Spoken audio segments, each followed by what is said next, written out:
আচ্ছা কি হয়েছিল দিদি কালকে রাতে? ফোন এসেছিল কোনো? ফোন এসেছিল কোনো? তখন কটা বাজে? আপনি তখন জেগে না ঘুমিয়ে গেছেন? তা আপনাকে কিছু বললো কোথায় যাচ্ছে কেন যাচ্ছে? বললো যে আমি একবার তো আসি, আমি যেও না শত্রু হয়ে আছে মারবি এবং কেউ মারে বলি আরো বলছে যে আমি চলে আসবো, আমি আবার 1:30টা বাজে তখন একবার ফোন করলাম, ওটা হলো বললো আমি যদি চলে আসছে তাহলে আবার বকবে বেশি কথা বললে, আমি আবার কেটে দিলাম ফোন। তো মানে কে ফোন করেছিল বা কেন ডাকছে কিছু বলেছিল আপনাকে? আপনার স্বামীর উপরে আপনি যেটা মানে আশঙ্কা করছিলেন যে মানে কেউ মানে মারধর মারতে পারে বা কিছু করতে পারে, হামলা করতে কে কে জানেন? কোন কোন পার্টি? বিজেপি না সিপিএম জানেন? কি কি হুমকি দিত? মানে কোনো চিরকুট দিয়েছিল কি? ছাড়তে হবে। সেটা কি দলের পদ না ওই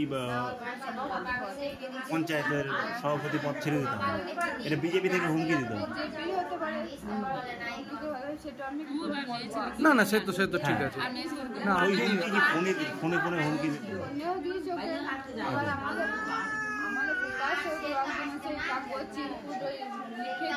কোথায় চিরকুট দিত? দরজায় চিঠি দিয়েছিল? কতদিন আগে এটা? কতদিন আগে এটা? এক বছর আগে বাচ্চা হয়নি। তখন কি থানায় জানিয়েছিলেন বিষয়গুলো? থানায় জানিয়েছি। তারপরে পুলিশ কোনো স্টেপ নিয়েছিল? না। তো তারপর থেকে কি এরকম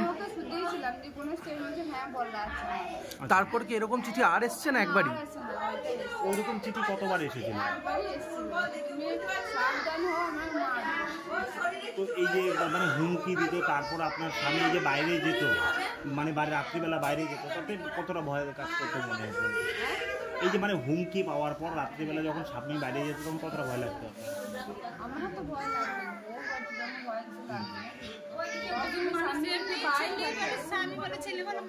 বাইরে কখনো কেউ হামলা করেছিল এর আগে? কখনো কোনো বাড়িতে কোনো ঝুট ঝামেলা? বুঝতে পারছি দিদি। তো আপনারা কি চাইছেন, কি চাইছেন এখন?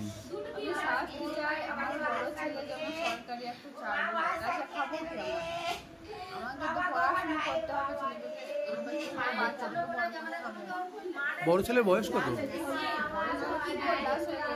20+। আপনার স্বামী তো ফ্যামিলির বড়, আর তো আপনার দেওর আছে। ঠিক আছে ছেড়ে দাও। আপনার নামটা বলে দিন একটু। আপনার নামটা? আপনার নামটা? আপনার নামটা?